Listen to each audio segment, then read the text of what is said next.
వ్యక్తులకి భారత రత్న అందివ్వడం జరిగింది. వారే చౌదరి చరణ్ సింగ్ గారు, ఎంఎస్ స్వామినాథన్ గారు మరియు పివి నరసింహారావు గారు. చౌదరి చరణ్ సింగ్ గారు వ్యవసాయ క్షేత్రానికి, వ్యవసాయ రంగానికి చేసినటువంటి సేవ ఇది మర్చిపోలేనటువంటి సేవ. అదేవిధంగా ఎంఎస్ స్వామినాథన్ గారు ఆహార కొరతతో బాధపడుతున్నటువంటి దేశానికి 1965 ఆ ప్రాంతంలో ఆహార భద్రతని కల్పించే దిశగా ఏదైతే హరిత విప్లవం అని చెప్పి మనం అనేక సందర్భాల్లో చెప్పుకుంటూ ఉంటాము, ఆ హరిత విప్లవాన్ని తీసుకుని వచ్చినటువంటి వారిలో ప్రముఖులు, ప్రథములు వారు.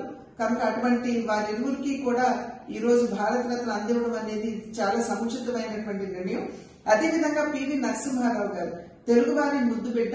వారు ప్రధానిగా ఉన్నటువంటి సందర్భంలో వారు ప్రవేశపెట్టినటువంటి ఆర్థిక సంస్కరణలు ఏవైతే ఉన్నాయో ఈ రోజు భారతదేశం ఒక గొప్ప ఆర్థిక శక్తిగా ఎదగడానికి వారు వేసిన పునాదే కారణం అని చెప్పి మనం చెప్పుకోవచ్చు. వారి తదనంతరం, వారు ఉన్నప్పుడు కావచ్చు, వారి తదనంతరం కావచ్చు, వారికి సముచితమైనటువంటి గౌరవాన్ని ఇవ్వకుండా ఏ విధంగా వారిని అవమానపరిచారో మనందరికీ తెలియనటువంటి విషయం కాదు. వారు ఒక రాజకీయవేత్త కాదు, పివి నరసింహారావు గారు ఒక గొప్ప రాజనీతిజ్ఞుడు అని చెప్పి మనం ఇక్కడ గుర్తించాలి.